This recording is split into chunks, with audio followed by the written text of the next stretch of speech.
আমাদের দেশে যে প্রাণহানি ও সহিংসতা ঘটেছে তা আমাদের সবার হৃদয়কে গভীরভাবে ব্যথিত করেছে। যারা প্রাণ হারিয়েছেন শিক্ষার্থী, সাধারণ মানুষ, আইন শৃঙ্খলা রক্ষাকারী বাহিনীর সদস্য কিংবা অন্য যে হোক না কেন, প্রতিটি জীবনই ছিল একটি পরিবারের সম্পদ, একটি মায়ের সন্তান, আমাদের দেশের অমূল্য সম্পদ। আমি তাদের সবার প্রতি গভীর শ্রদ্ধা, পরিবারগুলোর প্রতি আন্তরিক যারা আহত হয়েছে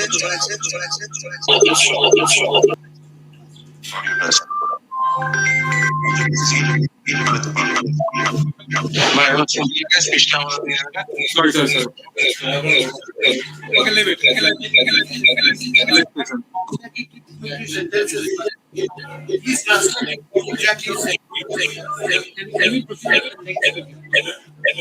Okay, we will get the translation later on for those who are interested in the cricket to listen to it. We had Mr. Sajeeb, then we have Mr. Aminul Haq, Polish speak also with us. He is a former diplomat and security analyst. He's with us online. Hello, am I audible? Hello? Unmute yourself, please. Yeah, it has been unmuted. Am I audible? Hello? Hello? Hello? Yeah, we can hear you. Oh, thank you. Good evening. My sincere thanks to the Foreign Correspondents Club of South Asia, the organizer, the journalist present here today, and all distinguished guests. I'm Aminul Haq Polash, a former intelligence officer and diplomat from Bangladesh. I speak from professional experience and from serious concern about the security direction of my country. The issue I want to address is not only a domestic political concern, but a regional security concern. Since 5th August 2024, Bangladesh has seen the renewed rise of terrorism and Islamist extremism. This poses a serious danger not only to Bangladesh, but also to South Asia. Anil. Hello. Hello.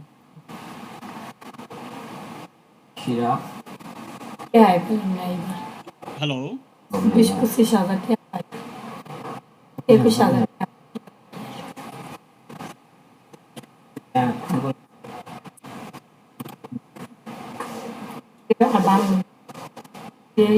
Mr. Polash, please speak.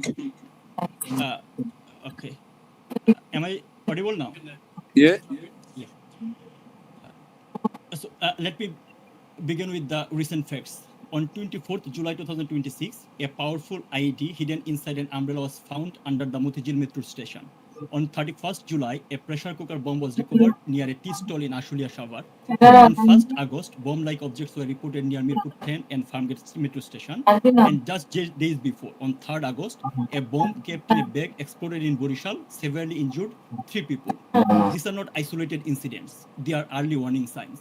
An IED doesn't appear by accident. It requires knowledge, material, testing, delivery, target selection, and logistical support. When such incidents appear in different parts of the country with increasing regularity, it shows that extremist actors have developed both capability and network. Authorities remain in denial.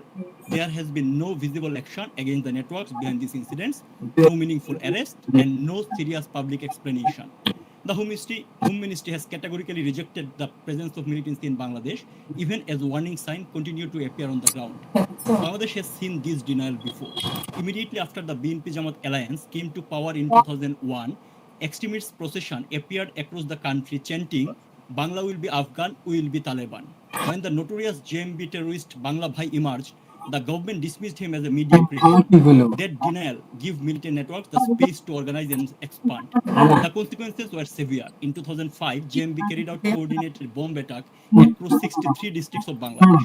On 21st August 2004, grenades were thrown at Aumili Rally to assassinate Sheikh Hasina and eliminate the party leadership, killing 24 people and injuring more than 300.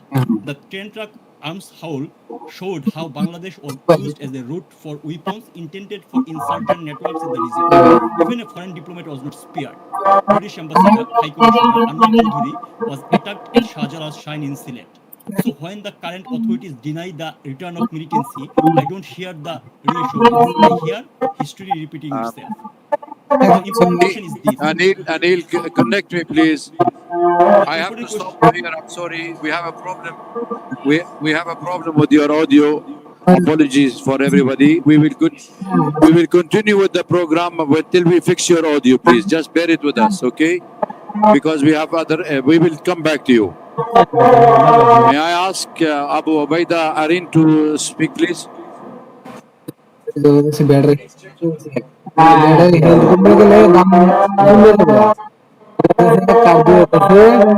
evening, everyone. Present over here today. Thanks for joining us today. And special thanks to everyone who is broadcasting in Bangladesh, despite of government's technocratic, electronic, dictatorial statement of not letting our Prime Minister, the former Prime Minister of Bangladesh, our party president.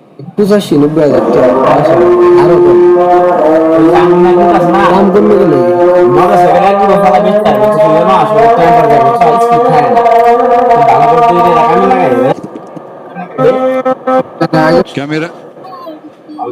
Please.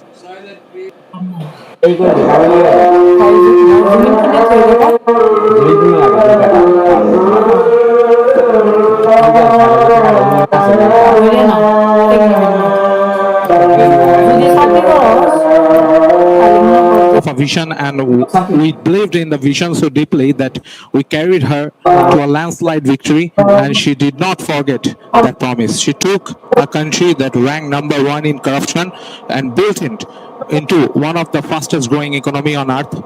She found a nation beat by bare khamba lamppost without wire and electricity, and built it with wireless innovations. She found a nation where trust funds and foreign aid were looted, where 10% commission to however is a must thing to get a tender or any kind of business in Bangladesh. And she created, from that nation, she created Padma Bridge with our own money. Okay, thank you. She never stopped building for the youth, not once. And late today, she sits in exile because of a conspiracy meticulously designed to turn the youth against her, to use the youth, the very generation she built for as instruments, and dismantle the future. Look at where we stand now. The ranking of Bangladeshi passport is at the lowest point in memory. Our youth cannot travel abroad even for their studies. Inside the country, more than 2 lakh, I repeat the number 2 lakh, students are unable to join their institution, along with more than 3,000 professors, due to having the ideology of progressive Bangladesh, the ideology that Bangabandhu Sheikh Rahman gave us. They can't join because supporting Bangladesh Student League. This is going on in Bangladesh. I would like I'll invite you all to see the condition of the students, what they are going through, their family, and apart from their family, kindly look at the professors and their family. So I also want to remind you one more thing about the police killing. Today is 5th of August, just 2026, 2 years of ouster of our government. 2 years before this day, they celebrated as their victory. But I don't treat this as their victory. This day is especially dedicated to the police, because more than 3,200 police officers were killed in 5th of August 2020 during the July-August terror. And in 5th of August 2024, you can see police's body are hanging upside down. Kindly look at the professors' flyovers.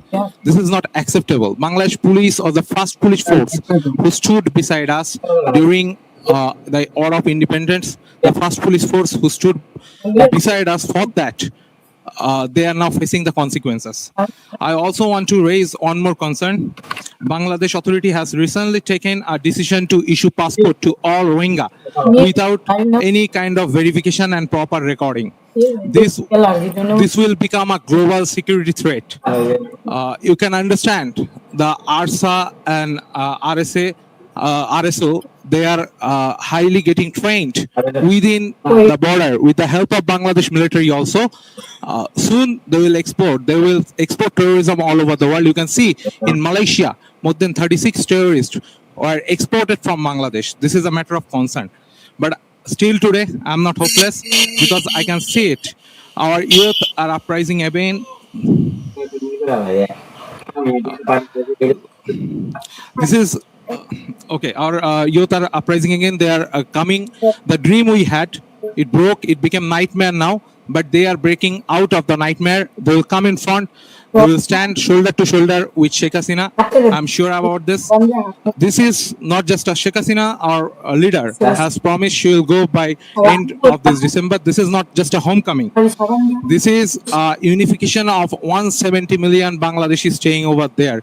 They all will stand together. I remember during the 7th March speech of Bangabandhu Sheikh Mujibur Rahman, Kaife Azmi wrote, how many people you will put handcuff on? We have 70 million. How many people you will put how many people will hang? We have 70 million. I'm telling you, when our prime minister, our former prime minister, and our party president will go back to Bangladesh, you will see. I think you all will write how many mouths you will try to shut. They tried to shut our mouth for the last few days. How many mouths you will try to shut? We have 170 million. How many people you will prison? We have 170 million. How many people you will hang? We have 170 million. One homecoming will unite all 170 million Bangladeshi all over Bangladesh, and they all will stand shoulder to shoulder with Sheikh Hasina. Joy Bangla, Joy Bangabandhu, Joy to Deshratna Sheikh Hasina. Thank you very much. I would request Anil. Okay, Anil, can't you hear me? Anil? Mike, Anil. Okay, okay. Can you hear me now? Okay, Anil, I would like that portion of yours to be quiet in that side, please. I want quietness. I don't want disturbance. Now we are reaching to a very crucial moment. Please be quiet, okay? So now I will call Mr. Mohibul Hassan Chaudhry, Mohibul Chaudhry Nofal, former minister, please to address the gathering. Thank you. Thank you. Distinguished guests, journalists, Honorable President of Foreign Correspondents Club, thank you for the opportunity to address today's esteemed gathering. Today, while we appear before you in New Delhi, our hearts are with the people of Bangladesh. Our leader, President of Bangladesh Awami League, who has served the nation as Prime Minister for 20 years in 4 terms, will address this event. Ladies and gentlemen, today marks 2 years since the violent ouster of our government in Bangladesh. And many of you are aware, a lot has happened over the last 2 years and the months leading to August 2024. When the uprising against our government began, our young people were told violent ouster of a government will lead to a discrimination-free Bangladesh. Instead, the past 2 years have left our country deeply divided and in a state of anarchy and chaos. Hope had been replaced with hate. Dreams have turned into nightmares. Prosperity have been replaced with poverty. Justice have been replaced with revenge. Ladies and gentlemen, today, through our leaders' address and presence, we urge our citizens. We cannot continue on this divisive and destructive path. It is time we chase unity over division, harmony over hatred, dialogue over confrontation, and justice guided by rule of law, not revenge. Ladies and gentlemen, today, across Bangladesh, millions of our citizens are struggling with high inflation and unemployment. Opportunities for young people are shrinking. Violence against women and children, journalists, lawyers, business people, and ethnic and religious minorities continue unabated. Anarchy and chaos rule society, not politics. It is, and this must change. Too much has been lost, too many lives are affected. We, as a political party, believe democracy and economy to thrive, an inclusive political polity must be established. It is in that spirit our leader Sheikh Hasina has expressed her desire to return to Bangladesh. Her and our party's objective is not to seek revenge, but fair justice and harmony. We seek a Bangladesh where political differences are resolved through democratic dialogue, where every citizen will enjoy rights under the law.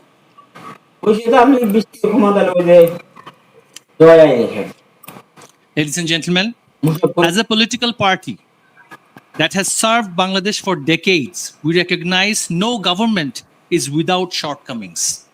We recognize and acknowledge leadership requires humility, accountability, and the courage to learn from success as well as failure.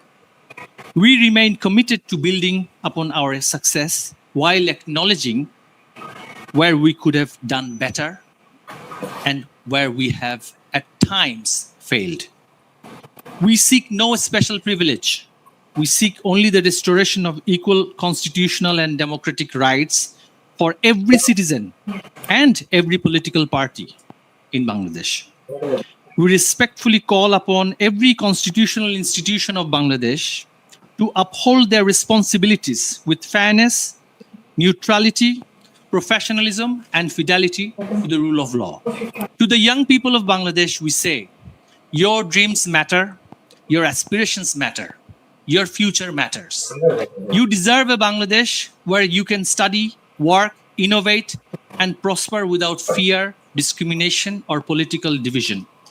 Ladies and gentlemen, our plea to all the friends of Bangladesh and international stakeholders is that they ought to facilitate an inclusive political atmosphere and not support the extreme elements who are continuing violence in Bangladesh and who are institutionalizing religious extremism in Bangladesh. We find the veiled extremists are often touted as liberals by certain stakeholders, and we urge to end this duality. To our people, we urge, let us come together, not as opponents, but as one nation. Let us reject the politics of hate and embrace the politics of hope. Let us replace division with unity, fear with confidence, exclusion with participation, and vengeance with justice. And let us see this homecoming of Sheikh Hasina as a chance to heal and hope and not fight and fall. We believe together we can rise again, learn from past and progress into future. But if we don't now, if we don't, grave and worse future awaits us. We cannot let Bangladesh become a failed state. If the extremists and the fanatics are pampered and division with unity, this future fear with conflict shall suffer for perpetuity. May we stand and heal together and defeat the dark forces. Joy Bangla, Joy Bangla. Thank you very much for your point of view. And I would request Mr. Aminul Haq, Polish, if you are still with us, if you can come for 2 minutes only, please. Just 2 minutes, but slow if you can. Otherwise, I have to go to the second speaker. Please, thank you. Am I audible? Yeah. Am I audible now?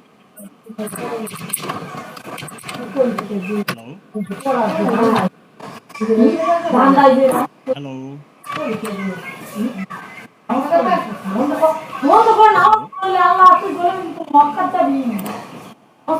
We can hear you. So, let me wrap up in this way. So, there are several current incidents that indicate that, like, Islamic terrorists and the militants are directly active in the field. Still, government is denying the fact, and it doesn't start overnight. It starts right after 5th August 2024. Militant leaders have been bailed and released. They came to the public sphere. They have become active again. The Yunus regime didn't take any sort of initiative to tackle that tackle the terrorism issues. And that is still going on. So I urge to international community so that they O can আলাদা come তো forward হয়েছে, and হ্যাঁ look into the issue, ওরা because like মানে terrorism never confined into a national border. চাইতে If পারে আমি পরে Bangladesh বলছি, the terrorism হ্যাঁ প্রথম cell এনারা active that much আছেন that are currently visible in the field, so that will impact not only Bangladesh but also our regional security, as well as the Bay of Bengal, our maritime road, our business, investment, everything. So just my urge to the international community and the journalists to look into the issue, because Bangladeshi media is not speaking in line, and the authority is in denial mode about the resurgence of militancy in Bangladesh that we successfully combat in 16 years of Awami League government under the leadership of Sheikh Hasina. Government is planning to dissolve like CTTC, ATU. They are the fundamental backbone of countering terrorism. So these things are happening in Bangladesh. We need international community attention in this matter. Thank you so much. Thanks for having me.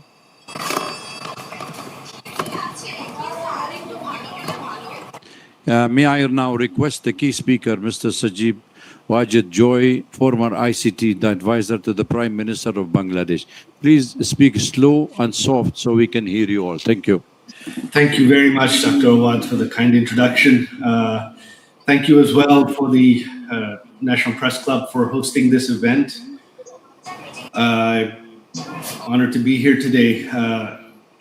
You've heard the other speakers speak a little bit about what is happening in Bangladesh and what has happened. I want to bring a few things to everyone's attention, and this is something I believe that the international community needs to focus on. First of all, you have heard the refrain again and again that about the deaths during the July-August protests of 2024. Here is what no one is talking about. You have various counts on the numbers. You have the UN number of 1,400, whereas the government number is 800 something. Who are these additional 600 people? Where did the UN get those names? Our party has written to the UN, our lawyers have written to the UN again and again, and to date the UN has not provided any names. But more importantly, the UN only covers a period up to August 15th of 2024. But we know that the deaths continued. And what is most alarming, and this is something that I believe that the press, the international press, should really, really pay attention to. You see, the Yunus regime, one of the first things they did was pass an ordinance which became law called the Indemnity Bill, indemnifying all the protesters, everyone, blanket immunity, protecting them from any prosecution for any killings. That includes killings of civilians, that includes killings of our party members, and that includes killings of police officers. Today, the BNP government that is in power, they have ratified this ordinance, turned it into law, and this continues, which means that none of the police killings, we still don't know exactly the number of police deaths, none of the police killings can be prosecuted. So my question to you is this: are killings okay? Are killings acceptable?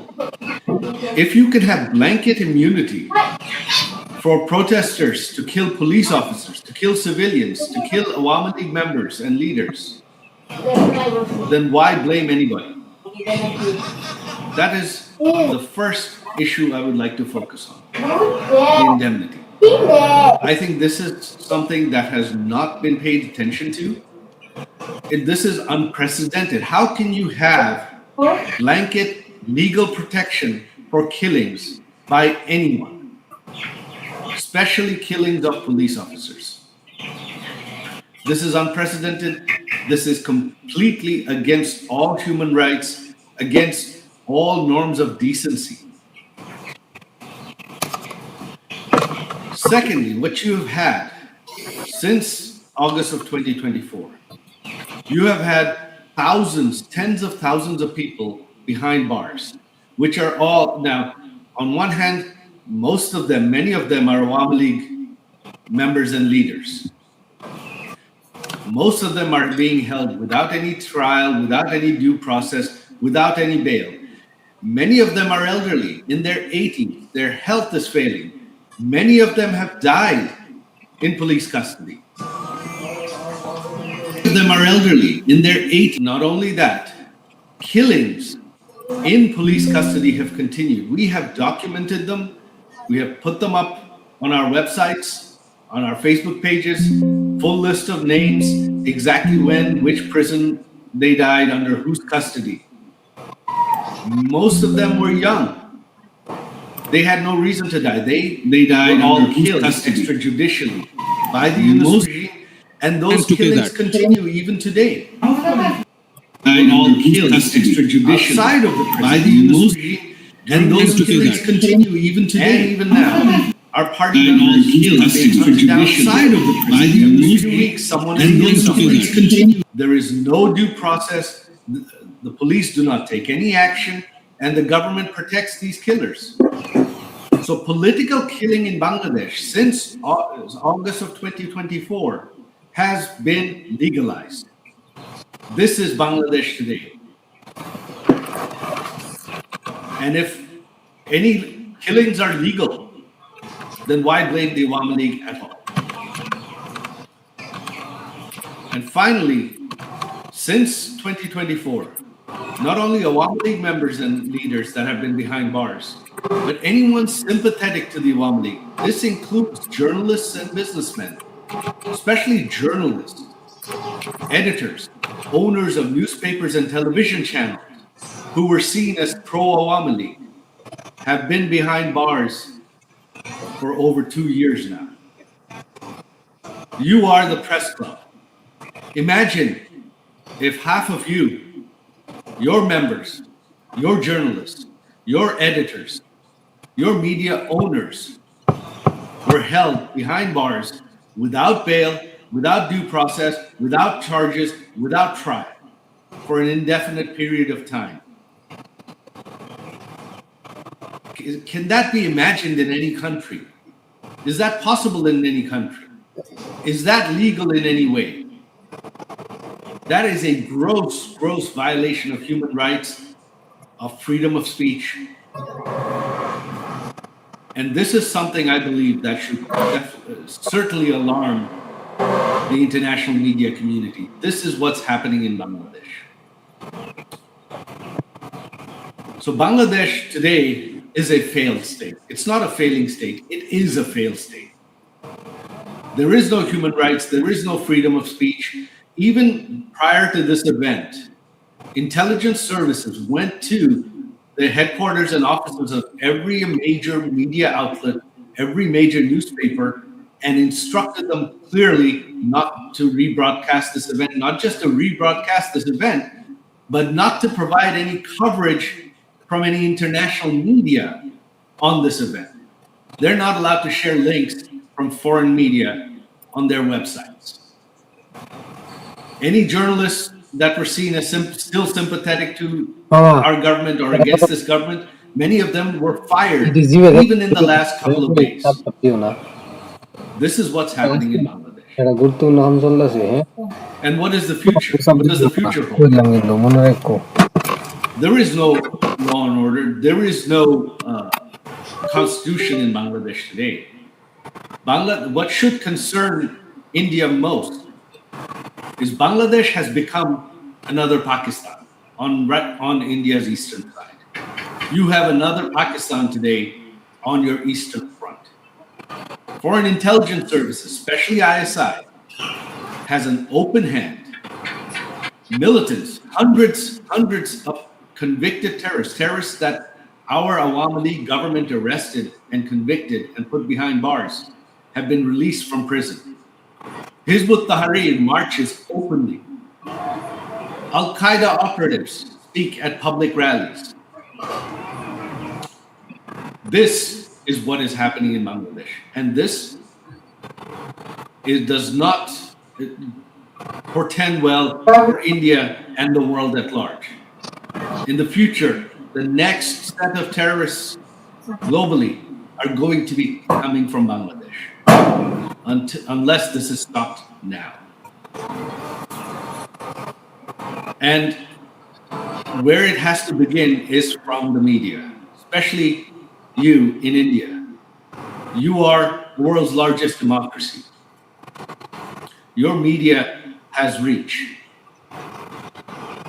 You cannot take this as a sensational story only when something sensational, headline-worthy happens. This is something you have to cover every day. This is something that you have to raise international awareness of. If you raise it, the international media will pick it up. If the international media covers it, it will come to the attention of international leaders. That is what needs to be done. If that is not done, then Bangladesh's future is bleak. India's future security is bleak.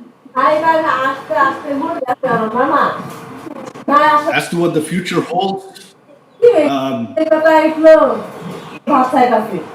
who knows? But right now, this is the future. The Constitution doesn't exist.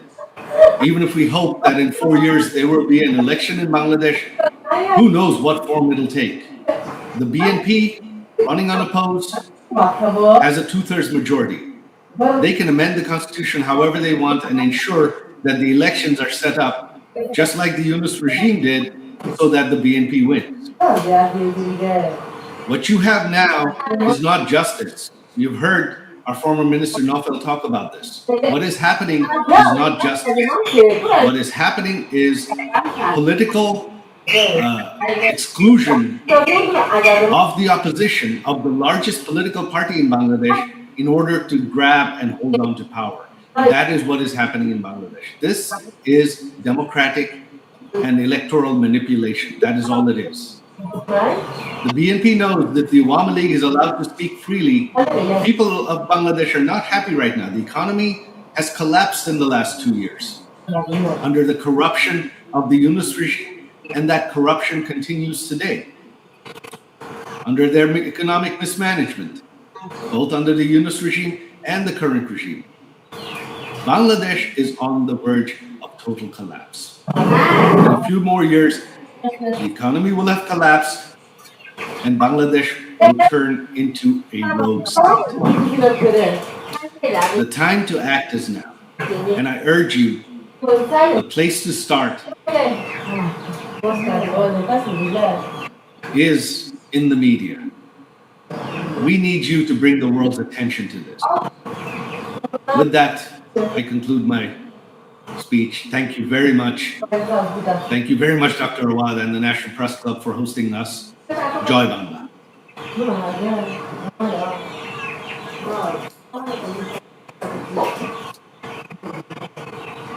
Wajid, but I would request you to stay online with us because there will be questions raised by the colleagues around. So please stay with us till we have the Honorable President of the Awami League, Mr. Certainly, Sheikh. I will stay online to answer questions. Yes, Thank please. you. Then let me get her online, and then we will take her point of view, audio only. She's been with us, and Honorable former Prime Minister, could you please take the mic? The floor is yours. Thank you very much. It's a great honor for me to be with you. Thank you, and thank you for everybody who present here or who are listening. Distinguished journalists, members of the Foreign Correspondents Club of South Asia, respected guests, friends of Bangladesh, ladies and gentlemen, Assalamu alaikum. I thank the Foreign Correspondents Club of South Asia for giving me the opportunity to speak to you. I also thank the journalists who continue to follow events in Bangladesh with seriousness and courage. Journalism has a duty to seek truth, especially when power tries to hide it. In difficult moments of history, that duty becomes even more important. Today, I speak not only as someone who had the honor of serving Bangladesh 5 times as a Prime Minister, but also as the daughter of the father of the nation, Bangabandhu Sheikh Mujibur Rahman. I speak as someone who has spent her life with the people of Bangladesh. I was forced away from my country, but I was never separated from my people. Before I speak about the present crisis, I pay my deepest homage to the father of the nation, Bangabandhu Sheikh Mujibur Rahman, to the Saline national leaders, and to the 3 million martyrs of our war of liberation. I also remember with profound grief and members of my own family whom I lost on 15th August 1975.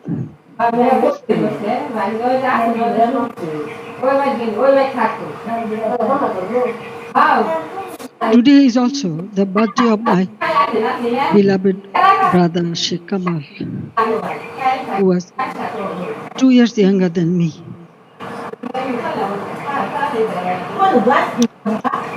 He was a valiant freedom fighter, a youth leader, a sports organizer, and a cultural activist.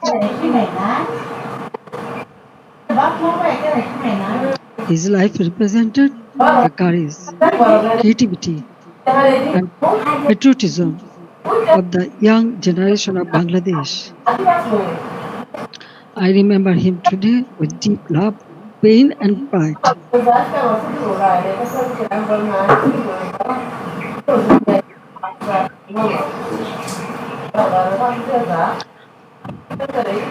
Ladies and gentlemen, for the last 2 years, I watched my beloved Bangladesh suffer.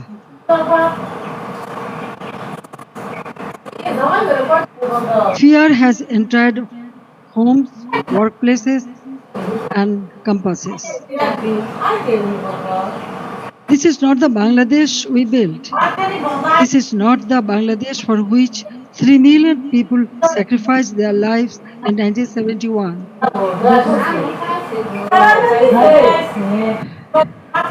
Let me begin with the truth about July and August 2024.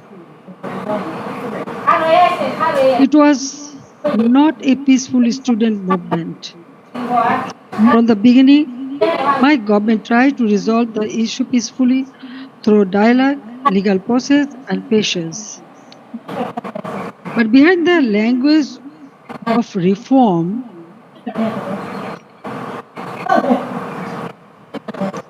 organized groups were working to turn students' demand into violent political instrument.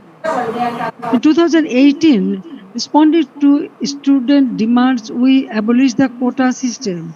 In 2024, when the High Court annulled the decision, the government appealed because we wanted to uphold the abolition. I personally took the initiative for dialogue with the students and invited them to Ganabhavan, the Prime Minister's residence. 3 ministers also held discussions with them. A quota reform movement was turned into a one-point demand for my resignation. False propaganda was spread in a planned way.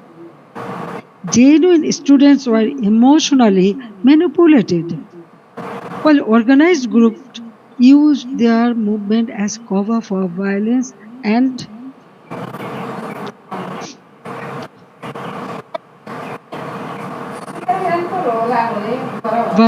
regime change.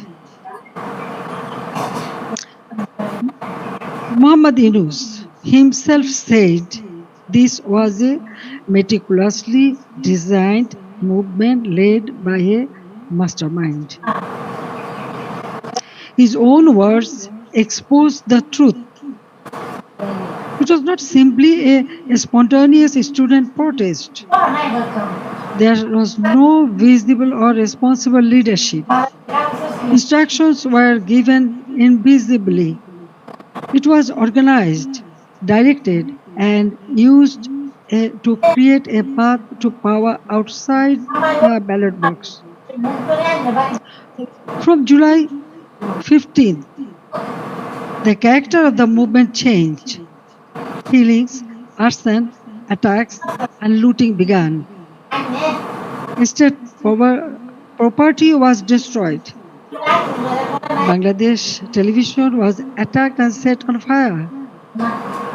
So was different buildings like Shetu Bhavan, the Directorate General of Health Services, the EPI vaccination program building, Farmgate Metro Rail Station, flyover, Mohakali Elevator Expressway, science research facilities, the Disaster Management Office, a national database center, a COVID-19 special hospital, Bangladesh Medical University, residential hotels, industrial facilities, businesses, prisons, and including Noshingdi and other district jails were attacked, vandalized, or burned. All the terrorists, criminals were released. Awami League offices were vandalized across the country. Leaders and workers were attacked and killed. Homes of ministers and senior figures associated with my government were looted and burned. The media was also targeted. Nearly 50 media center, private television stations, and newspaper offices were attacked or set on fire. Journalists were killed. Law enforcement agencies came under organized attack. Police, Sepai, the other officers were killed and their bodies were hung from flyover. Around 460 police stations were outposted or set on fire, and in some, personnel were trapped inside buildings and burnt alive.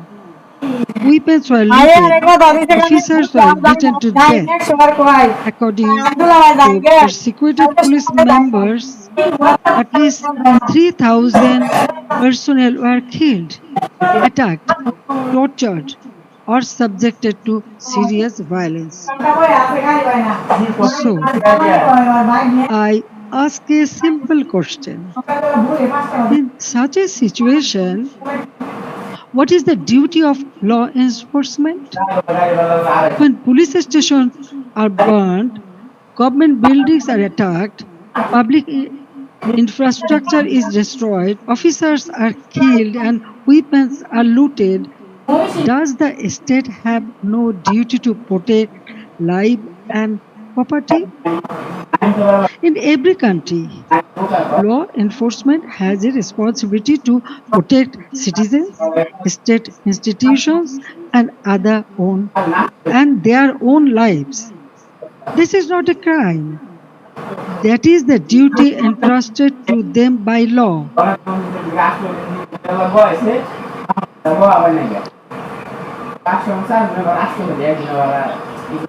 At the same time, I wanted the truth to be known. That is why I formed a judicial inquiry commission on 18 July 2024. Its purpose was clear. Every casualty had to be investigated. Every incident of violence had to be examined. Every family deserved to know the truth. I met victims' families, visited the injured, and instructed the authorities to provide the highest level of medical treatment free of cost.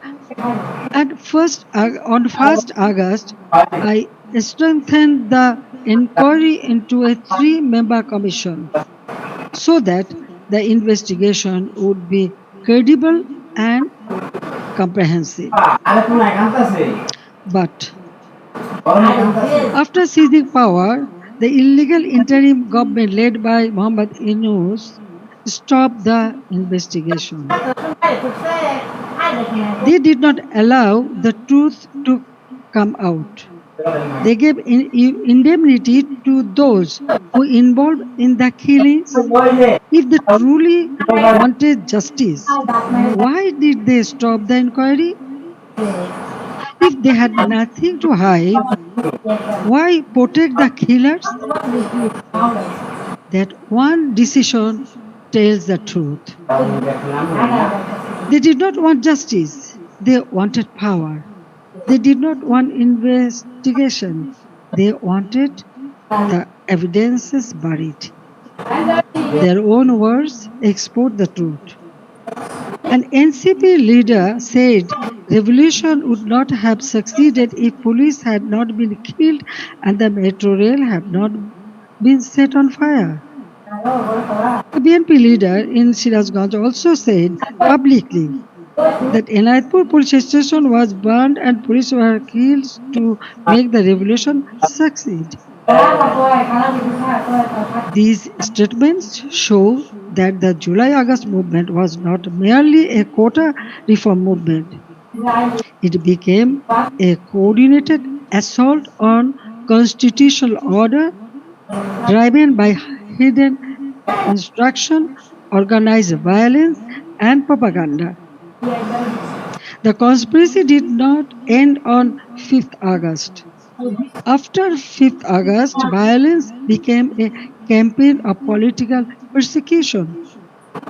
The killing that began on 16 July with the murder of Shobuz Ali, a Dhaka college student and student league activist, has not stopped. Awami League leaders and workers are being killed, disappeared, arrested, driven from their homes, and buried under false cases. At least 10,000 have been killed or disappeared. Around 650,000 have been arrested over the last 2 years. Around 3,500 cases have been filed. Namely, nearly 450,000 leaders, workers, and supporters are accused. More than 1 million others have been listed as unnamed accused. Against me, more than 600 cases has been filed. Women activists of Chhatro League, student organization, youth league, other affiliated organizations are facing abuse, humiliation, torture in custody. Many leaders and workers have also died in prison amid documented accounts of torture, denial of medical treatment, deprivation of food, negligence, and denial of basic rights. The persecution is not limited to the Awami League members of only. The member of minority community, judges, lawyers, intellectuals, cultural figures, journalists, professionals, workers, even rickshaw pullers, farmers, ordinary citizens have been attacked, arrested, or accused in murder cases. No one who stands for the spirit of the liberation war is safe. Symbols and memorials of our liberation war have been destroyed. Freedom fighters have been humiliated with garland of shoes. The historic residence of Bangabandhu Sheikh Mujibur Rahman, the Bangabandhu Memorial Museum at Dhanmondi 32 has been attacked and demolished in phases. This is not random violence. This is an attempt to erase the spirit of the liberation war from Bangladesh. Muhammad Yunus himself spoke of pressing a reset button to whip away the country's previous history. They want to erase the liberation war, they want to erase Bangabandhu, they want to rewrite Bangladesh against the foundation on which it was born. Convicted war criminals have been released, militants and top terrorists have been freed. Even after a staged election brought the BNP to power, the situation did not change. Bangladesh remains a grip of fear, terror, repression, economic hardship, and deep insecurity. Now, look at the condition of the country. The progress we built has been destroyed. Ordinary people are paying the price. GDP growth has fallen to 6.22% compared with 6.80% during the Awami League government. Industrial production has fallen sharply. For the first time in 54 years, the industrial sector has faced negative growth. Defaulted loan in the banking sector have reportedly risen from 13% to 47%. Poverty has increased from 18.60% to 46.8%. Investment has turned negative. Job creation has collapsed. More than 2 crore people have newly fallen into unemployment. Over 500 industrial factories have closed. More than half of industrialists and business owners are either in prison or forced into hiding. The government is running by borrowing 700 to 900 crore taka from banks every day. Project costs have been increased by 50% to 250%. At the same time, militancy is rising. Women and children are facing torture, rape, humiliation. And ordinary people no longer feel secure in their own lives. Extortion, murder, kidnapping have become regular features of daily life. These are not just numbers or isolated incidents. Behind them, there is a family, a worker, a farmer, a small business owner, a mother who cannot buy food for her children, and a young person who no longer see hope. But let me also remind you what Bangladesh had achieved. The welfare of the people has always been the purpose of my deep politics. My father of the nation, Bangabandhu Sheikh Mujibur Rahman, gave his life for the ideal, and I have carried the ideal with full commitment. During my 5 terms as a Prime Minister, we used long term planning, sound financial management, disciplined implementation to place Bangladesh on a strong foundation. After 2008, across 16 years and 4 consecutive terms, we implemented major projects such as Padma Bridge, Metro Rail, Rupur Nuclear Power Plant, Matarbari Deep Sea Port, Karnafuli Tunnel, Bangabandhu Satellite. We maintained GDP growth between 6.5% to 7.5%. Our development projects were not vanity projects, they were part of building national capacity. Our social programs were not charity, they were investments in human dignity. We made Bangladesh stand tall. We made it known as the rising tiger of Asia.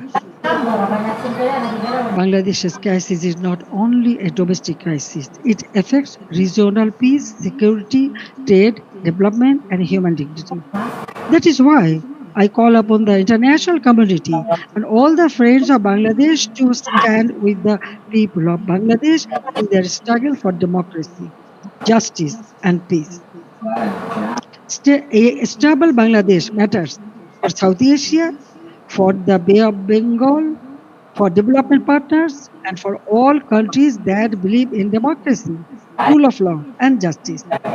The next decade can be a decade of recovery and renewal, but only if democracy is restored and the people are allowed to decide their own future. That is why I make these demands clearly. The ban on the Awami League must be lifted, political prisoners must be released, false cases must be dropped, freedom of speech must be restored, media freedom must be protected, judicial independence must be guaranteed. Law enforcement agencies must serve the people, not those who use power for revenge. These are not demands for one party only. There is necessary steps to save Bangladesh. Whatever fate awaits me, I will return to my people. I cannot stay away while my beloved countrymen are suffering. I know I may be detained, I may be sent to prison. They may try to enforce verdicts issued in fabricated cases, but fear cannot decide my duty to the people. My life moved beyond calculations of personal safety long ago. In 1971, I was in imprisonment with my mother. My son, Joy, was born in captivity. In 1975, I lost my family. I spent 6 years in exile. After returning home, I fought against military ruler, dictatorship, and political conspiracies. There were 19 assassination attempts against me. Even the grenade attack of 21st August 2004 could not stop me. Therefore, I am not worried about my own future. I am worried about the future of Bangladesh. I want to return because the people deserve security, development, prosperity, and peace. They deserve a state that protects them, an economy that gives them opportunity, and a democracy that gives them rights. My return and the return of the Awami League to the democratic process is not about power. It is about putting Bangladesh back to the right track. It is about reviving the country's path of development, progress, secularism, stability. I want to return to Bangladesh to one purpose, to stand beside the people and help improve their lives. People are the source of all power. I believe in them, I trust them, I love them, and I will return to them. Joy Bangla, Joy Bangabandhu. Thank you very much for listening me and giving me so much time. Thank you.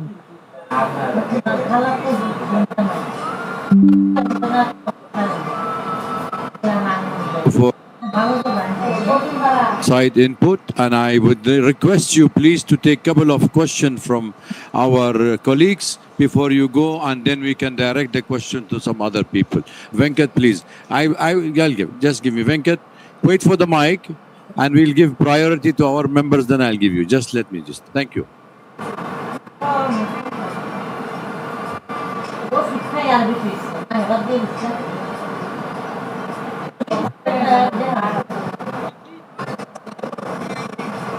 On? Can you hear me? Okay. Madam Sheikh Hasina, have you decided on the date on which you're going to go back to your country? Because the present regime says the moment you arrive in Dhaka, they're going to arrest you. What are your plans if they arrest you? Have you put together any team of lawyers to defend you in a court of law? What are your plans? Thank you. Thank you very much. Actually, I was not ready to take answer, but when you ask me, after going back, they may arrest me. I'm telling you one thing. 1981, when I returned home, that time also they tried to stop me. Dear Rahman was in power, but I went there. But 1983, I was arrested. Then again in 1985, 1987, there are several times. Even 2007, that time also I was outside the country, but when I wanted to return home, they tried to stop me, but they could not. I returned home. So I know that they may put me in the jail or they may kill me, anything may happen, but still I have to go. You are friend of Bangladesh. You are here. I know you will support me. So the people's support, it is very important for me. So I am with them. Thank you. Joy, Sajeeb will take the question, right?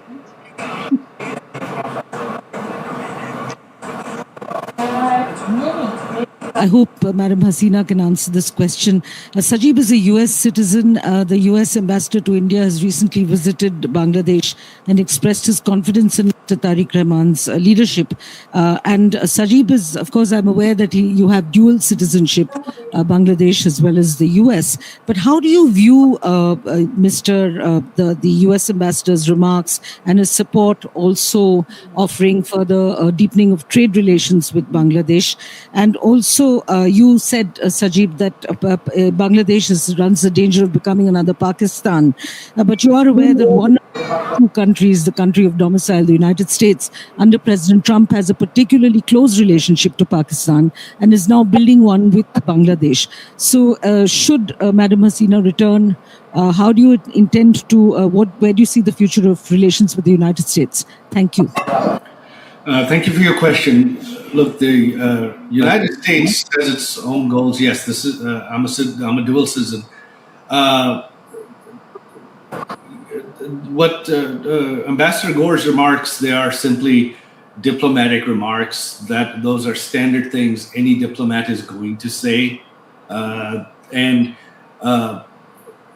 the current U.S. administration, their focus is on trade. They are not focused on democracy, human rights, any of that. Their focus is to increase trade with the U.S. No matter what. So that is what the policy this administration is continuing. However, as you are very familiar, in the U.S., it is a very democratic country. Government changes, policies change completely, and the U.S. has close relations with Pakistan now, but a few years ago they didn't. So this can all change very quickly.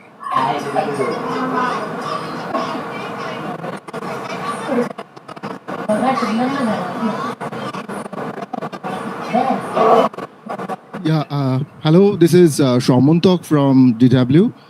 So my question is that since you want to go back to Bangladesh, all of you said that, what's your plan? How to enter Bangladesh? And have you had any conversation with the current government at any capacity?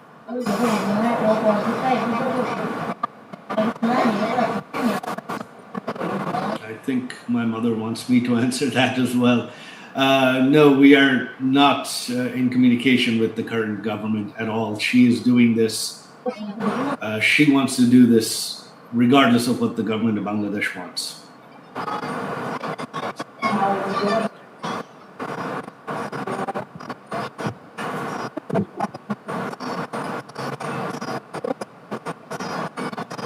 Good evening. My question is, the Sheikh Hasina has been in India for 2 years, roughly. And how has her stay been? Has she been in touch with the government of India and its officials? And the fact that she's keen to go back, is this something the government of India is aware of? And how does the government feel? Because the Prime Minister of India in the past has said that Sheikh Hasina is my sister. Well, obviously, the fact that she wants to go back has made international headlines, so I'm sure there isn't anyone in India who is not aware. With regards to how they're treating her, they are treating her like a head of state. They are treating her very well. She's staying as with the full services and security of a head of state. They have shown her, Prime Minister Modi's government has shown her the utmost respect, and for that I am eternally grateful.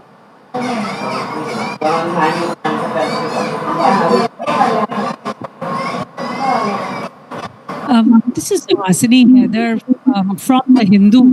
I wanted to ask former Prime Minister Sheikh Hasina did really detail what happened in those 2 months. However, there has been one demand that we've heard from the protesters, from the students in Dhaka quite often. Did she regret the violence? Does she regret the killings of protesters there? Does she feel sorry about what happened eventually? and the events that led up to her coming to India at that time? Look, this question of regret and apologies has been raised, but you see, the Yunus regime and the BNP regime has continued what I mentioned in my speech: immunity, indemnity. So they have indemnified killings. They have legalized killings. The killings of police officers, the killings of civilians, the killings of Awami League members. So in this situation, and you have heard my mother express that this was a violent situation. So if one set of killings is legal, then how does the question of apology arise? Why does it arise?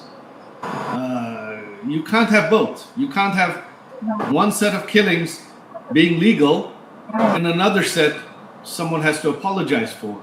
So the day the indemnity is lifted, the day the protesters who killed police officers and civilians and Awami League members are arrested, then the Awami League will apologize, will express regret. But until that day, there is nothing the Awami League to apologize for, because currently all killings in Bangladesh are legal.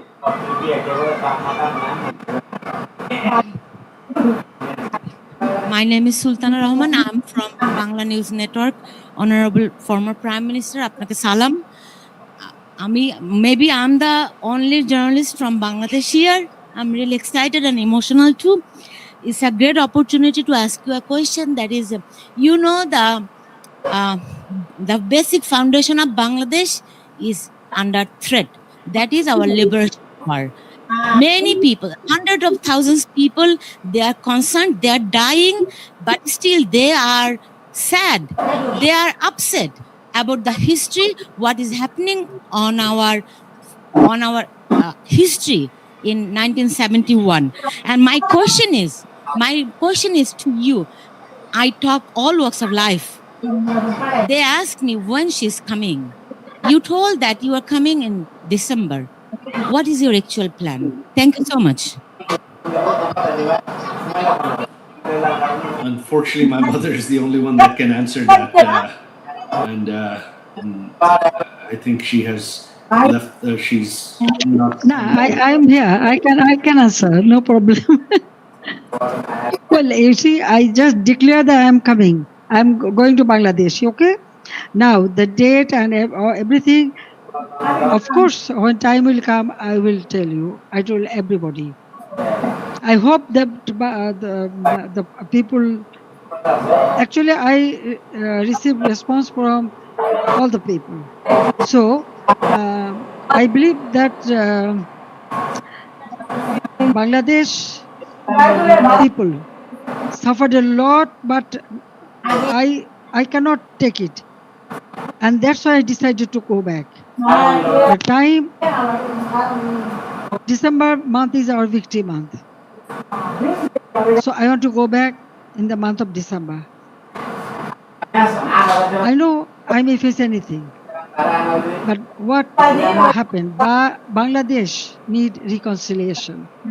Bangladesh needs constitutional development and constitutional position.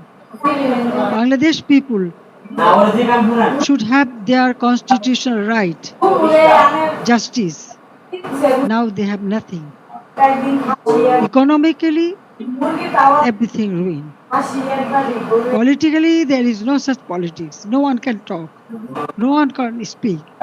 Yes, there was the election. Everyone say, oh, yes, this is a good election. Okay, fine. Then why the persecution is going on? Still, they are arresting our people, torturing them, killing. Why? So I believe in democracy. I believe in secular democratic system. So that's why I want to go back, and the time and everything will the history. Now already they destroyed all our symbols of our victory. The liberation war, our victory. But everything has been destroyed. So we have to bring it back. because this country we liberated, it is our pride. So I want to bring back that pride to for our people, and so they can stand by themselves and proudly they can say that we liberated the country, so our history should prevail. That's all. And thank you very much. You speak always in favor of our liberation victory.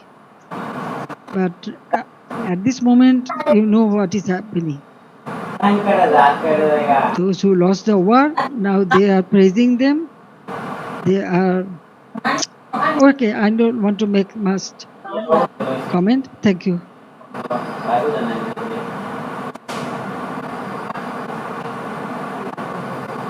PTV, you had given us an interview where you first revealed that you will be going back to your homeland in December this year. But I also want to communicate. Your son just said that there's no communication happening with the government. But would you want some kind of a back channel with the government before you revisit and return to your homeland, or would you want some kind of a mediation to happen from any neutral party or any neutral country? I ask this especially because today and yesterday, the Bangladesh government has put a blanket ban on your speeches and statements. So how would you intend to now communicate with your own people back in Bangladesh? Thank you very much. India is our friendly country. Anytime Bangladesh is in a disastrous position, India always stand behind them and they give shelter every time. 1971, then 75, and still. Now, government to government relationship, that is different. But India always has been a great friend, and I know they will remain that. Now, about us, yes, I told you that I was not ready to leave my country. I didn't know that I am coming here, but somehow I reach here. One day, perhaps it will be another. How I because all our people, they brought me here, but they took shelter. Okay, so as a friendly country, they always remain as a friend. But I want to go back to my own country. So I believe that I should go. I'm going for my people. It is not the matter of government.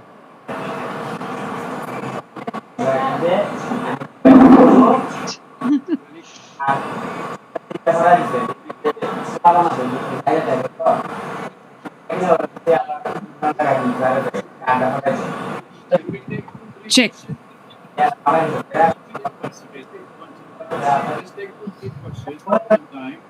Madam still with us. That will make it easy for all of us. I try to accommodate everybody, but please make it short. No need for any observation. Just short question. Please. I'm telling you one thing. I can see so many hands.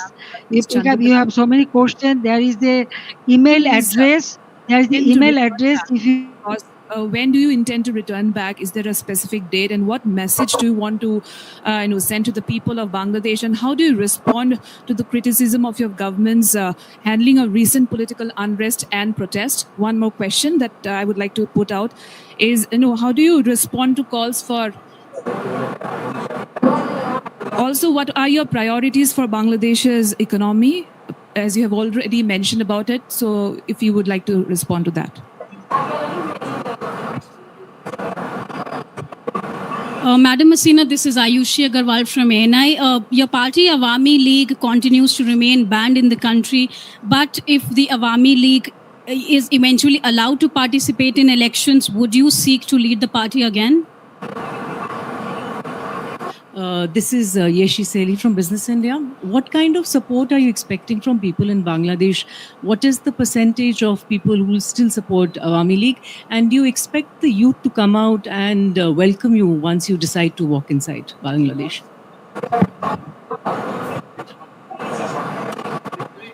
And then we go second round, and that's it. I'm trying my best.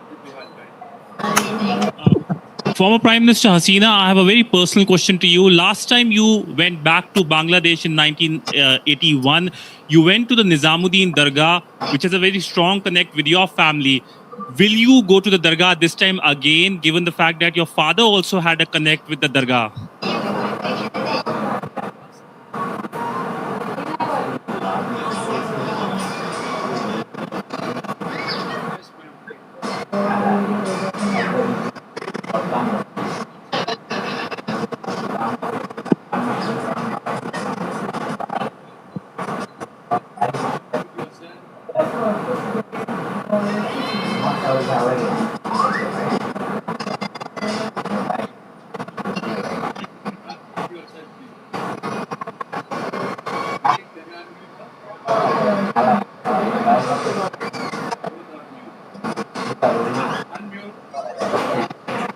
Unmute, please. Unmute yourself, madam. You are muted. Okay. I think. Any other questions you wanted to raise? Because we are unable to get her online. Yes, please. Spanish TV. Yes, AB. Yeah, take the mic, please. Yeah. Yeah, there. Yeah, ladies behind you. Yeah. Madam Hasina, I want to ask, do you plan to surrender to the authorities and face justice, both you and the other people who have been convicted? Yes, please. Yeah, ladies here. Yeah. Behind you. Sorry. Yes. I mean, just Hasina, take 2-3 this is questions. Nainima Basu, an independent journalist. Wanted to understand, as you said, you are aware that you're facing a death penalty. How do you plan to counter that? And also, the Indian government has said that they do not endorse whatever you've said today. So, what is the conversation you're having with the Indian government? Thank you. Thank you. Yes, please, yourself. Final question here. Yeah. Tripti Lahiri with the Wall Street Journal. You have said that you're willing to face prison if you are able to return. But what if the Bangladesh government denies you entry? What would you do then? I hope she's on the line to answer. Let's wait and see if she's online so we don't waste our time. Yes, ma'am, please. Can you hear us? Unmute yourself. Or Mr. Sajeeb also, you can do it. He's gone?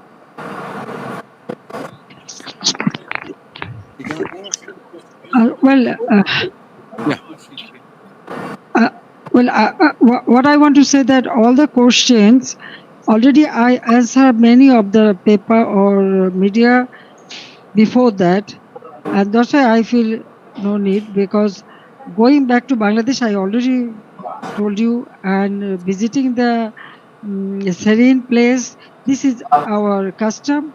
Definitely, usually do it. So Nizamuddin Aulia or any place we can visit. That's the one thing. Another thing is that most of the question I think already I have answered you in the past in the media. Now the government, what government will do, it is their matter. I have decided to go, I will go, and when time will come, you will be able to know everything. Okay. Now I think I have there is an email address. If you have more question, you can send it there. Then you will get your answer. So I don't want to take much of time. So thank you very much. Thank you again for arranging all this event. It's a wonderful place, and all of them are present here. I thank you very much for giving me this opportunity to talk to you. It's very nice to talk to you. Yeah. Thank you for having you with us today. It was an honorable meeting, and we all enjoyed. And I'm sure that we will wish you, all of us, praying for your safe return home and goodwill for Bangladesh. I just wanted, before we end the session, to ask the former Minister Muhammad Ali As-Siddiq to acknowledge the presence of some of the Bangladeshi leaders among the audience. Please, could you please? Thank you very much, the distinguished journalists, the reporters, and you covered up the valuable issues.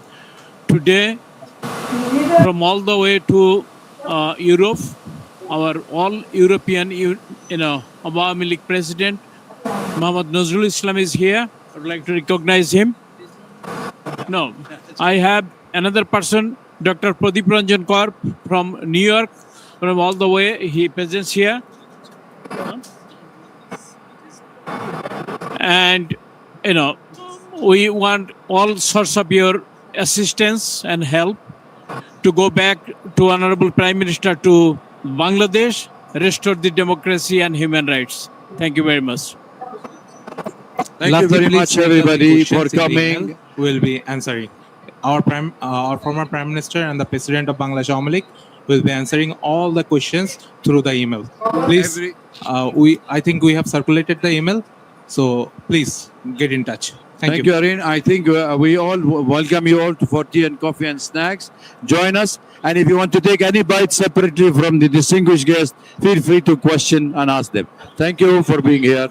It's difficult to control. Bye.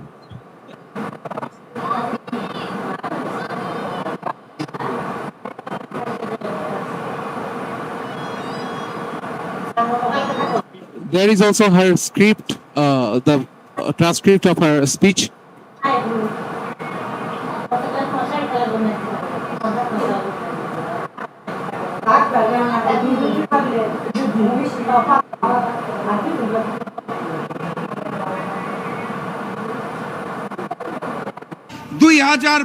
সালে গুম প্রতিরোধ ও প্রতিকার অধ্যাদেশ করেছিল আপনারা জানেন। BNP সরকার ক্ষমতায় এসে সেই অধ্যাদেশ বাতিল করে দিয়েছিল। গত পরশুদিন তারা নতুন করে তাদের মন্ত্রী পরিষদে গুম প্রতিরোধ ও প্রতিকার আইন পাশ করেছে, কিন্তু সেই আইনে বলা হয়েছে গুম প্রতিকার এবং প্রতিরোধের জন্য আপনি যদি আবেদন করেন, আপনি যদি অনুরোধ করেন, তাহলে তদন্ত করবে পুলিশ বাহিনী। একটি গুমের পিছনে যদি পুলিশ বাহিনী জড়িত থাকে, তাদেরকেই যদি তদন্তের দায়িত্ব দেওয়া হয়, তাহলে সেই তদন্ত স্বৈরাচারী তদন্ত হবে। এখানেই শেষ নয়, সেই পুলিশ বাহিনী তদন্ত করে যদি আদালতে রিপোর্ট দেয় যে আপনার আবেদনটি ভুল ছিল, তাহলে আপনি গুম পরিবারের সদস্য হিসেবে আপনাকে আদালত 5 বছরের জেল দিয়ে দিবে। বাহ, বিএনপি চমৎকার, তোমরা নতুন স্বৈরাচার। গতকাল বাংলাদেশের কলেজে, বিশ্ববিদ্যালয়ে, মাদ্রাসায় ছাত্রলীগ রূপে সেই একই হেলমেট পরে যেই ছাত্র দল এসেছে, সেটাই নতুন ফ্যাসিবাদ। বাহ, বিএনপি চমৎকার, তোমরা নতুন স্বৈরাচার। সম্মানিত সাথী এবং বন্ধুগণ, দ্রব্যমূল্যের ঊর্ধ্বগতি, বিদ্যুতের ভুতুরে বিল, তেল গ্যাস জ্বালানির দাম বৃদ্ধিকরণ করে বাংলার মানুষকে ভাতে এবং পানিতে যারা মারতে চায়, তাদের আমরা বলতে চাই, বাহ বিএনপি চমৎকার, তোমরা নতুন স্বৈরাচার। সম্মানিত সাথী এবং বন্ধুগণ, আমির জামাত ডাক্তার শফিকুর রহমানের নতুন একটা মেসেজ পেয়েছি। আবু সাইদের প্রতীকী চিঠি থেকে একটা মেসেজ পেয়েছি। সেখানে স্পষ্ট ভাষায় বলা আছে, জুলাই এখনো শেষ হয় নাই, জুলাই এখনো শেষ হয় নাই। আর তাই এই নতুন জালেমের বিরুদ্ধে আমাদের বিপ্লব অনিবার্য ইনশাআল্লাহ। আমরা পারবো, আমরা এই বিপ্লবে বিজয়ী হতে পারবো। আমরা কি প্রস্তুত আছি? আমাদের পারতেই হবে। দেশের জন্য, স্বাধীনতার জন্য, সার্বভৌমত্বের জন্য, সংস্কার ও জুলাইয়ের জন্য অনিবার্য বিপ্লবে আমরাই বিজয়ী হব ইনশাআল্লাহ। আজকের এইখান থেকে বাড়ি ফেরার আগে আমার অনুরোধ, 3টা শপথ করে বাড়ি ফিরবেন। কয়টা? 1 নাম্বার শপথ, গণভোটের আলোকে আমরা জুলাই সনদ বাস্তবায়ন করব ইনশাআল্লাহ। 2 নাম্বার শপথ, ফ্যাসিস্ট হাসিনা এবং গণহত্যাকারীদের বিচার, ওসমান হাদির হত্যাকারীদের বিচার আমরা বাংলার মাটিতে করব ইনশাআল্লাহ। 3 নাম্বার শপথ, ওই পুরাতন জালেম আর নতুন জালেমের চূড়ান্ত পতন এই বাংলার মাটিতে নিশ্চিত করব ইনশাআল্লাহ। সবাই প্রস্তুত? দেখা হবে বিপ্লবে, দেখা হবে বিজয়ে। বিজয়ের পথে যাত্রা শুরু, জীবন অথবা মৃত্যু। আসসালামু আলাইকুম।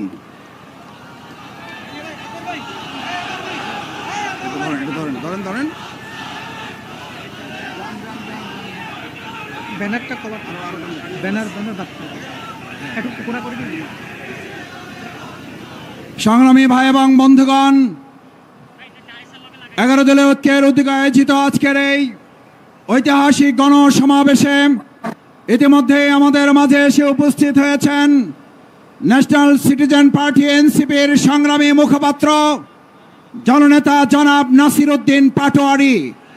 সংগ্রামী ভাই এবং বন্ধুগণ, আজকের এই সমাবেশে এখন আমাদের সামনে বক্তব্য রাখবেন বাংলাদেশ লেবার পার্টির সংগ্রামী চেয়ারম্যান জননেতা জনাব ডাক্তার মুস্তাফিজুর রহমান ইরান।